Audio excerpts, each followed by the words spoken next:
got a group of warriors together and a group of senior leaders, some great sergeants major, and from all the branches. And after 3 days, and this was about 3 years ago, after 3 days, they said the best thing that we can do is be tactical and ask all the soldiers, airmen, Marines, sailors, to create a better level of connectivity within the force, which is you guys. You know, think about West Point and we think about what that institution stands for. And when we think about building leaders of character, that's where it starts. We think about the premier leader development institution in the world. And we think about building leaders, future leaders. And then starting there, I think it's just a great way to kick off Warrior Call.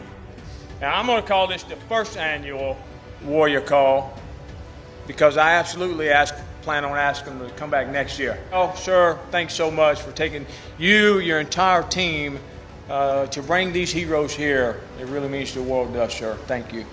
The impact that this foundation has is priceless.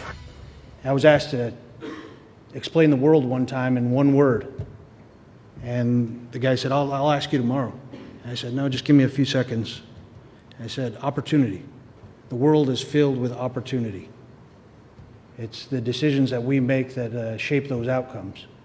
Every morning when I wake up in the morning and I open my eyes and I breathe air into my lungs, I know I'm given another day to make a difference in my life and in somebody else's life.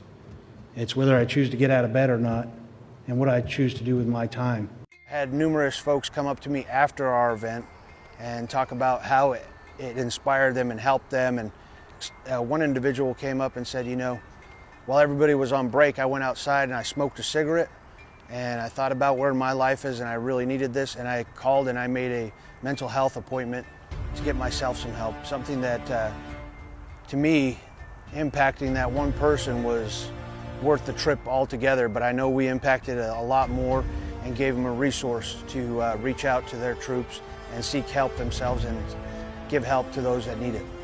Talking about a GS-15 that's sitting in the government that came from the NCO Corps that was too proud to address himself. We're real good about taking care of our people. We're real good about looking out for our soldiers. We're horrible about looking out for ourselves. It's important to reach out, but it's also important for you to take care of you as well.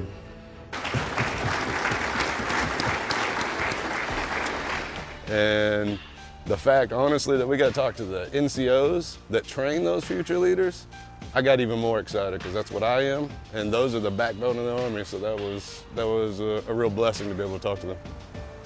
So at first, you know, it's kind of like a high school dance. Everybody's standing on the walls. They're not sure of us. We're not really sure how they're going to take us.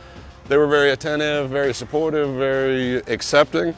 But afterwards, after they heard our stories and we got the opportunity to walk around and talk, and that's where the magic happened. The speeches are good.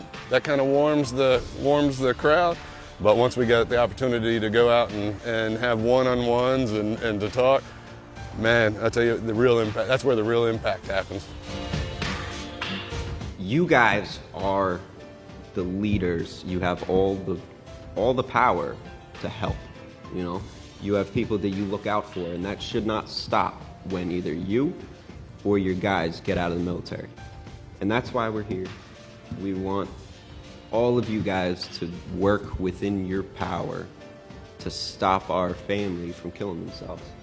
I pledge to make at least one warrior call a week, to reach out to my battle buddies and offer them support and guidance they need, to come from a place of strength and contact my battle buddies when I am in need, to communicate openly and to help to the best of my ability.